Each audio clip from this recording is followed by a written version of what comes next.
तो हेलो दोस्तों, कैसे हैं आप लोग। उम्मीद करते हैं बहुत ही अच्छे से होंगे। तो दोस्तों, आज हम बात करने वाले हैं एफडी स्कीम के बारे में। कैसे हम एफडी करके बहुत ही बढ़िया लाभ ले सकते हैं। जैसे मान लीजिए हमें एफडी करना है तो बैंक जाते हैं तो एफडी के लिए फॉर्म भरते हैं और 5 साल का 10 साल का जो एफडी हम करते हैं उसको न कर करके हमें बैंक में जा कर के ये पता करना है कि आपके ब्रांच में, आपके बैंक में हमें मैनेजर से पूछना चाहिए कि आपके बैंक में कौन सा इस समय एफडी प्लान चल रहा है। हर बैंक का अपना अपना एक एफडी प्लान चलता है। जैसे एसबीआई हुआ, सेंट्रल बैंक हुआ, पीएनबी हुआ, तो हर बैंक में अपना एक प्लान लेके आता रहता है बैंक। उस प्लान में अगर हम इन्वेस्ट करते हैं, अगर एफडी करते हैं तो हमें ब्याज का ज़्यादा लाभ मिलता है। तो उसको लाभ लेने के लिए हमें ब्रांच में जा कर के सबसे पहले प्लान के बारे में पूछना चाहिए। जैसे सेंट्रल बैंक 444 दिन का प्लान लेके आता है, इस समय चल रहा है।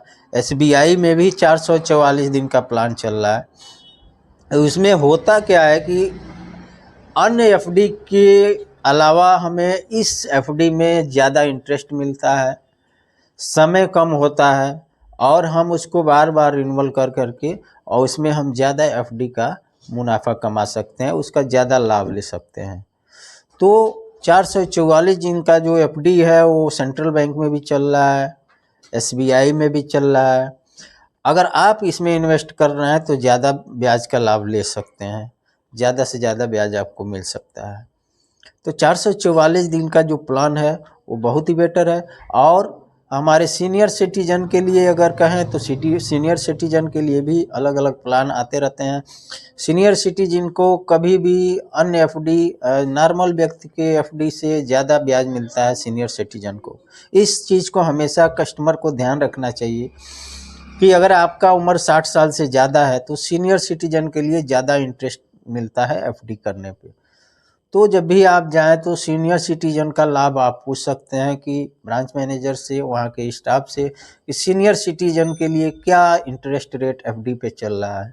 उस इंटरेस्ट पे आप अपना एफडी करा सकते हैं। 5 साल, 6 साल, 10 साल, 6 महीने से 10 साल तक का आप एफडी करा सकते हैं।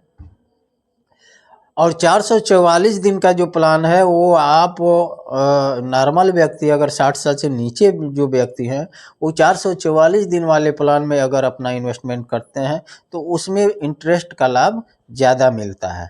समय कम होता है। 444 दिन का समय पूरा होने के बाद हम फिर उसको रिन्यूअल करेंगे, फिर 444 दिन वाला प्लान में उसको फिर से इन्वेस्ट कर देंगे। या अगर उस समय कोई नया प्लान आया है तो उस नए प्लान में पता करके हम उस नए प्लान में उसको इन्वेस्टमेंट कर सकते हैं। तो ये थी एफडी के बारे में कुछ मूलभूत जानकारी जो बहुत लोग नहीं जानते हैं और जा कर के सीधा 10 साल के लिए अपना एफडी करा देते हैं। तो 10 साल का एफडी कराने से कोई फ़ायदा नहीं है, क्योंकि ब्याज रेट इस समय घट चुका है, बहुत सारा घट चुका है पहले की अपेक्षा। पहले 10 साल में आप एफडी करते थे तो 8 साल 10 साल में डबल हो जाता था, लेकिन इस समय नहीं है। इस समय ब्याज रेट घट गया है, क्योंकि बैंक जब लोन पे ब्याज रेट घटाते हैं तो एफडी पे भी हमारा ब्याज रेट घट जाता है। तो सबसे अच्छा ये होता है ग्राहकों हमारे कि जब भी आप ब्रांच जाएँ तो स्कीम के बारे में पूछें कि इस समय आपके ब्रांच में, ये बैंक में कौन सा स्कीम चल रहा है जिसमें ज़्यादा इंटरेस्ट हमें प्राप्त हो सकता है। तो वो लोग ज़रूर बताएंगे। 444 दिन का एफडी प्लान जो है बताएंगे, या और कुछ स्कीम आया होगा। हर बैंक का अलग अलग होता है, लेकिन सेंट्रल बैंक और स्टेट बैंक में इस समय 444 दिन का प्लान चल रहा है जिसमें 7% के आसपास ब्याज है। लेकिन वही अगर आप 5 साल 10 साल का करते हैं तो उससे कम ब्याज आपको मिलेगा। मिलते हैं ऐसे ही एक नॉलेजेबल वीडियो के साथ। तब तक के लिए जय हिंद, वंदे मातरम।